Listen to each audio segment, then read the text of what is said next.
In my childhood, there was a lot of pain. My mom moved multiple times. By the time I was 6, I had 3 dads, and none of them were my biological dad. And we had lived multiple places. We had lived in Bermuda, Maine, multiple states. So I was already like a world traveler by the time I was 6. I'm Georgia, and welcome to a brand new season of Finding Hope. I'm so excited to actually have Jessica in the room with me today, all the way from Texas. Jessica worked as a hairdresser for 18 years while completing her Bachelor of Science, majoring in nutrition, and is now a published author. Her debut book, The Quest for Family, takes readers through her life journey from a place of brokenness to a place of spiritual renewal and enlightenment. And I'm so excited to talk about it today. Jessica, welcome to Finding Hope. Hi, Miss Georgia. Thank you so much for having me on Finding Hope. I am so excited to be here, and thank you, Australia, for having me. Oh, so thrilled to have you. I want to ask, because this is the title of the book, what does family mean to you? I believe family is everything, and I started my book with some statistics on how family is declining, and I think just looking at the best light of family, we have to accept where we are, but try to make family wherever we are. So with broken families, broken marriages, there's a lot of brokenness now, but if we can look at the needs to others, then we can help other people and help them feel belonged and security, even where there may not be a traditional family setting. For myself, I didn't have family growing up, and people poured into my life, and they were that family for me. So that's a big part of what I wanted to share in my story. And through God's redemption, now I have the family that I never had growing up. So.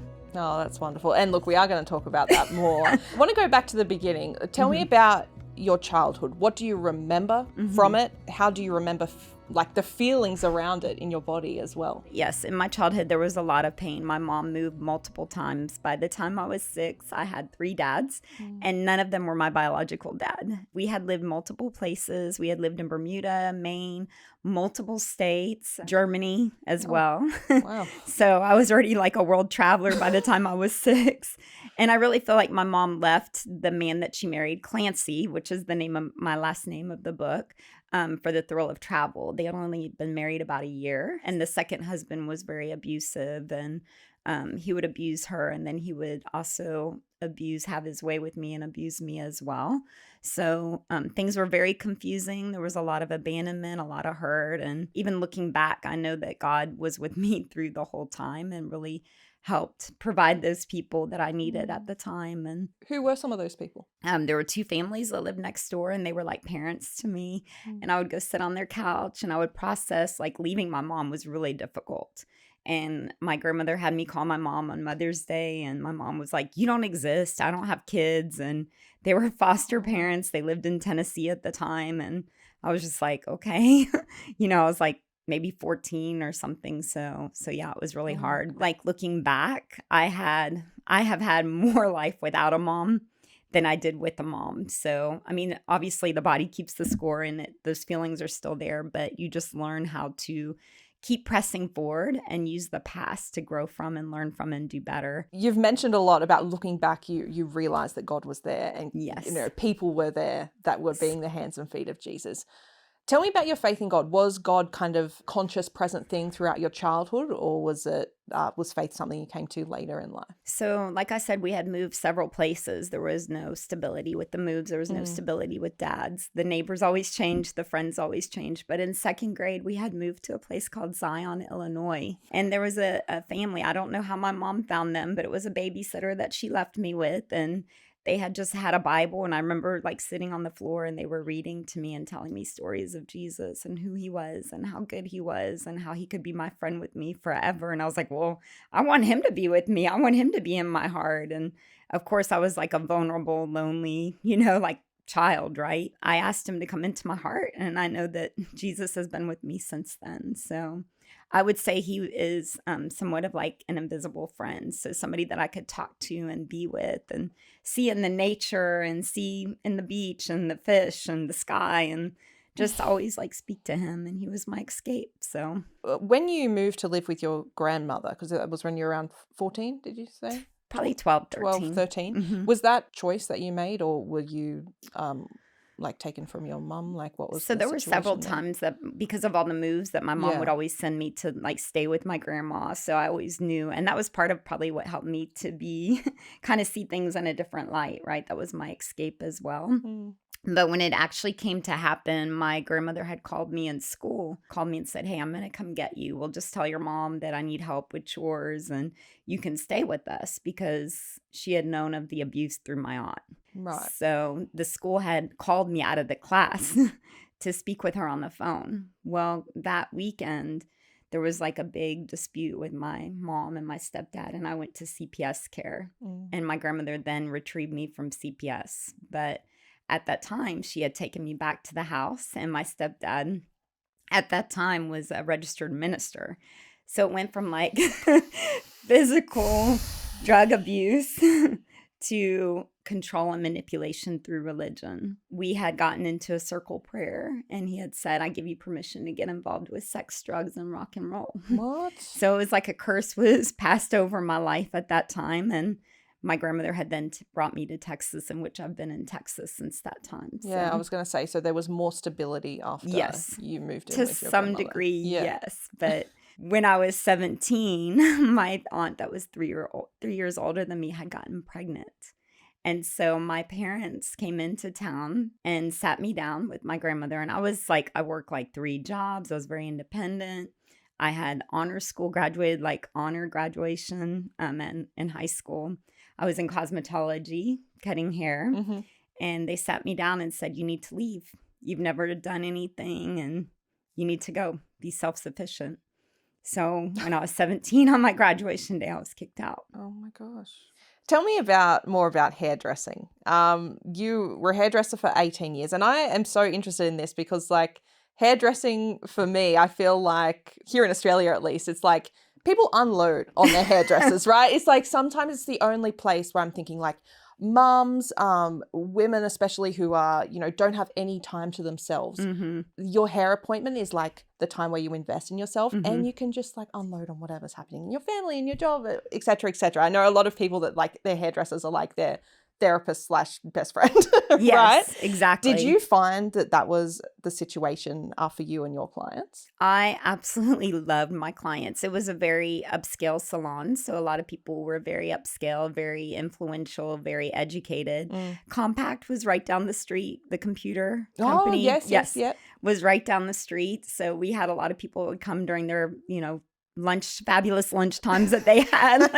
They probably They're extended, they're long lunches. Exactly. They probably only worked like half days, and they would come down. And so I had a lot of very influential people, and they really took me under their wing, and they really helped me kind of process life more. And they helped me with college. Like they had science degrees. I'm like, I don't understand chemistry, because I never took it in high school. And so they would like talk to me like, okay, they would explain some of the classes. It was like, I watched them have their babies and the kids grow up. They knew that I didn't have family. They would invite me to their house, and I would go to like 6 people's houses on Christmas Day. That's so great. Yeah, I'm so thankful. And they were the family I needed. Yeah. At the time that I needed it. God knew what I needed, and they helped me grow and become really a part of who I am now too. So, Jessica, let's talk about your book. The Quest for Family. I am just so thrilled that you've written this. Your stories definitely needs to be written down. Thank you. Did you always want to write your story? I never had an idea that I would write until,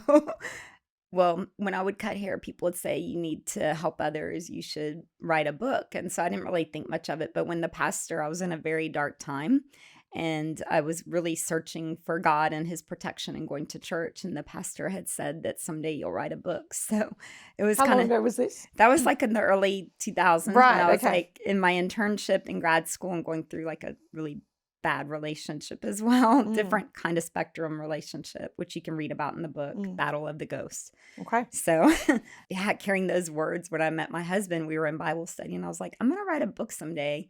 And he was like, okay, yeah, okay, and I'm like, it gave me hope in a very dark place just to share my story.